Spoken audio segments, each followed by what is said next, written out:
Hello everyone, my name is Anas Sheikh and I'm excited to talk to you about a really important topic in Python programming, which is exception handling. This concept is something every programmer, whether beginner or advanced, has to deal with. Why? Because even the best written programs can run into problems, and how we handle those programs makes a huge difference. In this session, we will break down the Python deals with error, how we can control unexpected situations using exception handling, and how it helps us write code that is reliable, user friendly, and robust. So, let's dive right in and start understanding error management in Python. Let's begin with a simple but important question. What is exception handling? In Python and in programming in general, an exception is an event that disrupts the normal flow of a program. It's like an unexpected situation that your code doesn't know how to deal with unless you have told it what to do. For example, dividing a number by 0, trying to open a file that doesn't exist, or accessing a variable that hasn't been defined. These all are situations that raise exceptions. Now, exception handling is the mechanism Python provides to catch and deal with these situations gracefully, instead of just letting the program crash. Python gives us special tools like try, except, else, and finally to detect these exceptions, handle them in a controlled way, and keep them program running smoothly. So, in short, exception handling makes you code more robust, more reliable, and much more user friendly, especially when the unexpected happens. Now that we understand what exceptions are, let's take a look at the different types of errors we can encounter in Python. Broadly speaking, there are three main types. First one is syntax errors. These happens when the code breaks the rules of Python grammar. They are caught before the code even runs, during what's known as compile time. For instance, forgetting a colon at the end of an if statement will raise a syntax error. Here in the example, there's a missing colon after the if statement. Python expects a colon to indicate the start of a block. Because it's missing, this will throw a syntax error and the program won't run at all. Second one is logical errors. These are the most subtle. The code runs without crashing, but it gives the wrong result. This usually happens due to a mistake in the logic or formula you wrote. Python won't throw an error message, so it's up to you to catch them by testing and debugging. This code calculates the area of a rectangle, or at least is supposed to, but instead of multiplying the length and width, it adds them. The code runs and returns 8, but the result is incorrect. That's a logical error, and it can be hard to detect unless you are testing your code carefully. Third error is runtime error, which is also called exceptions. This occurs while the program is running. For example, trying to divide a number by 0 or opening a file that doesn't exist. These are the errors Python's exception handling system is designed to catch and deal with gracefully. This one tries to divide 10 by 0, which is mathematically undefined. Python will throw a 0 division error, which is runtime error, and unless it's handled, the program will crash and at this point. So now that we know what exceptions are and what kinds of errors we can face, let's talk about why exception handling is so important. Imagine running a program and everything works fine until a user accidentally enters the wrong input or a file it needs can't be found. Without proper handling, the program just crashes, and that's bad experience for any user. Exception handling allows us to deal with such errors more gracefully. Instead of crashing, we can catch the error, display a helpful message, maybe even ask the user to try again, and keep the program running. It's especially important in real world applications where you want to ensure the user doesn't lose data, you want to keep systems running continuously, and you want to log or debug issues in a controlled way. In short, exception handling helps make our program more robust, more resilient, and much more user friendly. Now that we have seen why exception handling is important, let's dive into one of the most fundamental structures in Python for handling exceptions, which is the try and except block. So what exactly is it? The try and except block is a built-in mechanism in Python that lets us handle errors, or more specifically, exceptions, during program execution. It's a way to catch issues as they happen. So instead of our program crashing, we can control how it responds to those errors. Now, how does it work? When we write a block of code inside try, Python will attempt to run it. If everything runs smoothly, it just moves on. But if an error occurs anywhere in that try block, Python immediately stops and jumps to the except block. This is where we handle the error, maybe by showing a message, logging the issue, or trying an alternative solution. By doing this, we prevent our programs from crashing unexpectedly, and we can give users a much better experience. Let's see the example of try and except block in Python and see how it works.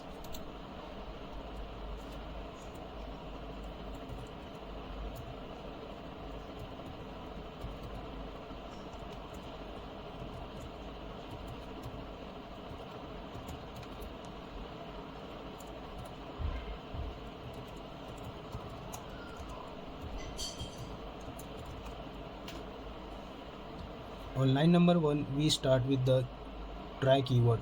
This is where we write the code that we want to try to run, but there is a chance it might throw an error. If an error happens inside this block, Python will skip the rest of the try block and go directly to the matching except block. On line number 2, we take an input from the user using the input function and convert it into the integer using integer function. If the user enters something that's not a number, like letters or symbols, this line will throw a value error.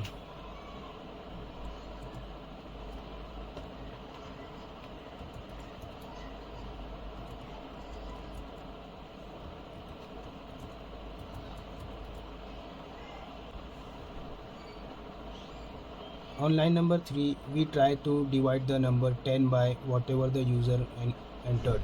Now this is important. If the user enters 0, Python will throw a 0 division error because dividing by 0 is not allowed in Python or programming. If the input is valid, then the result is printed on line number 4. This line will only execute if everything went smoothly above, no exceptions at all.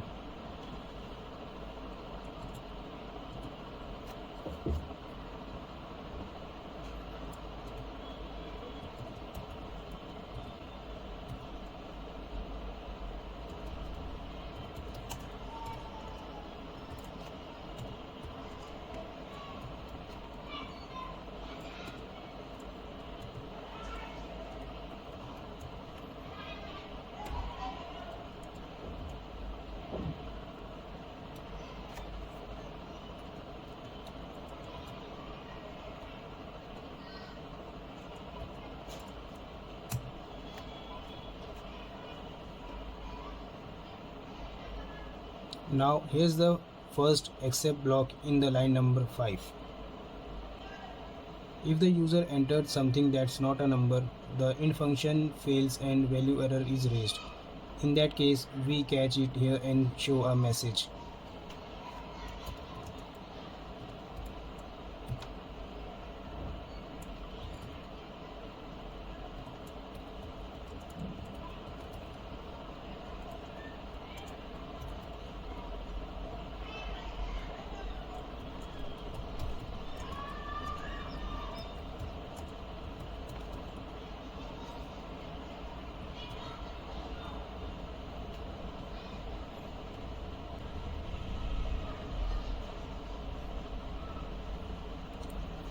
Next, the line inside the except value error block will inform the user that the input was not valid.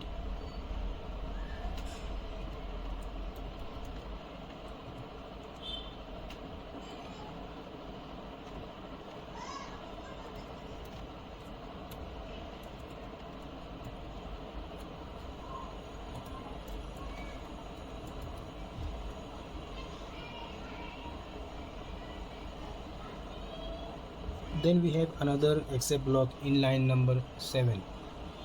This one handles the case where the user entered 0, which would cause a division by 0 error.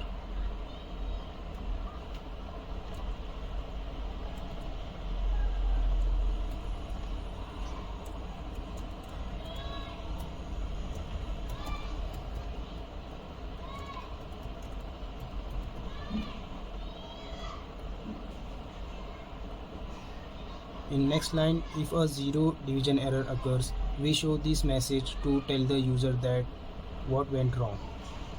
Now let's look at what happens if we run this code with the three different type of inputs.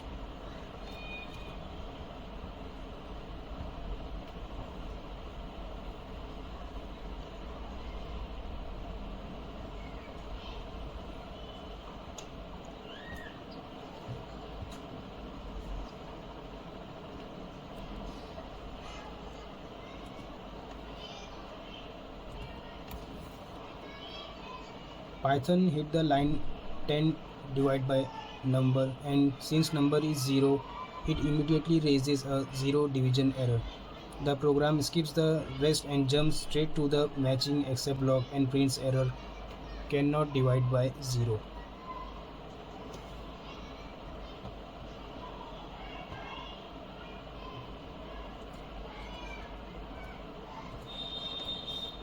After that, we have entered a non-integer value, that is ABC. Python tried to convert ABC into integer and failed.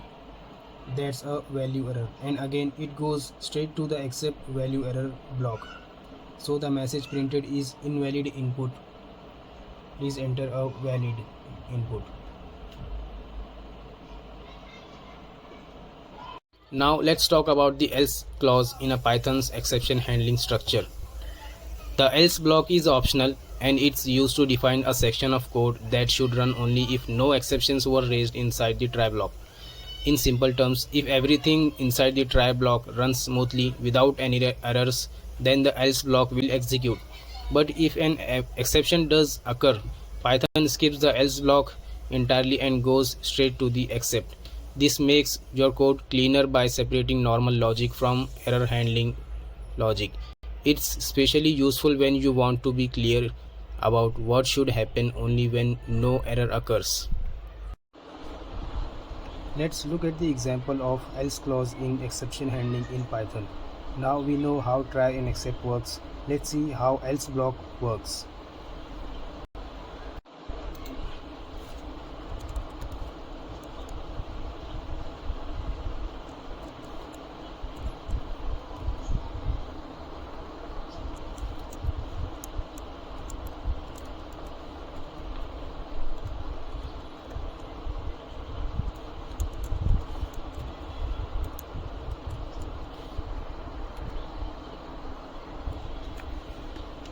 In else block, we just simply printing the result in line number 3. So basically it works like if user enters a valid input in try block that does not cause any error, the program will skip both the except block and the result is printed. Let's run the code.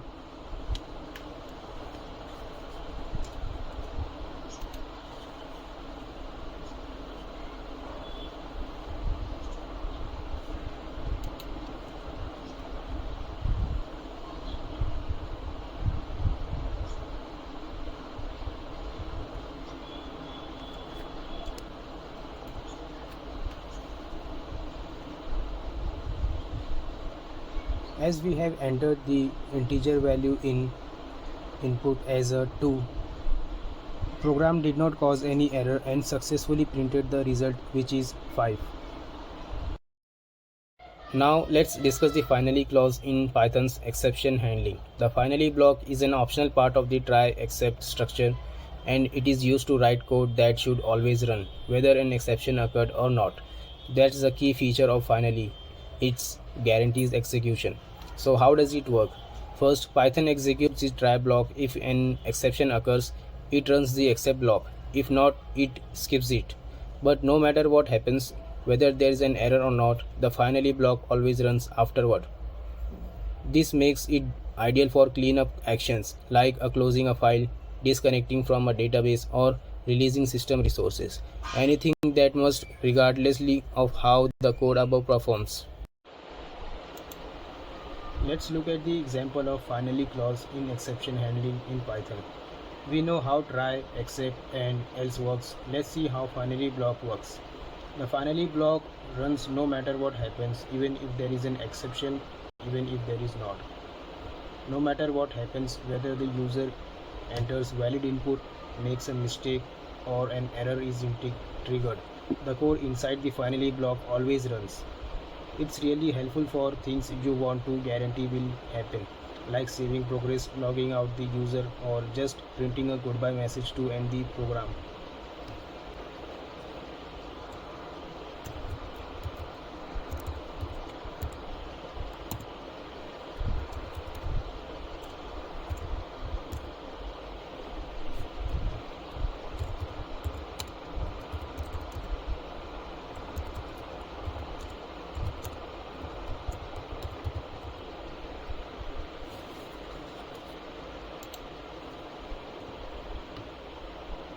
Let's check what happens when we run this code with different inputs.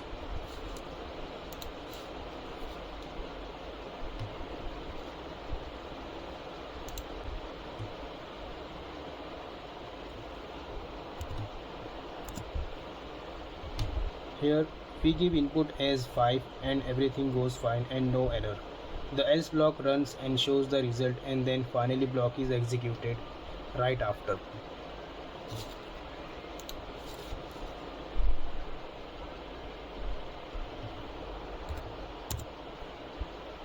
In this case we gave a input as 0. Zero division error occurred, the except block handles it, and then finally block is executed. Let's wrap things up with a quick summary of what we have learned about exception handling in Python. We started by understanding what exception handling. It is a way to manage errors in a program without crashing it. It helps us write more reliable and user-friendly code. Then we have talked about try block. It is where we place code that might raise an exception. Then we looked at the except block, which catches specific errors and lets us define how to respond to them. After that, we learned about the else block. The else block is optional and runs only if no exception occurs in the try block. It's useful for clean, successful code paths. In last, we saw finally block. This block also optional, runs no matter what, whether there's an error or not. It's great for cleanup actions like closing files or releasing resources. And that brings us to the end of presentation. I hope this helps you understand how exception handling works in Python and how using try, except, else, and finally can make your programs more robust, efficient, and user friendly. Thank you so much for your attention.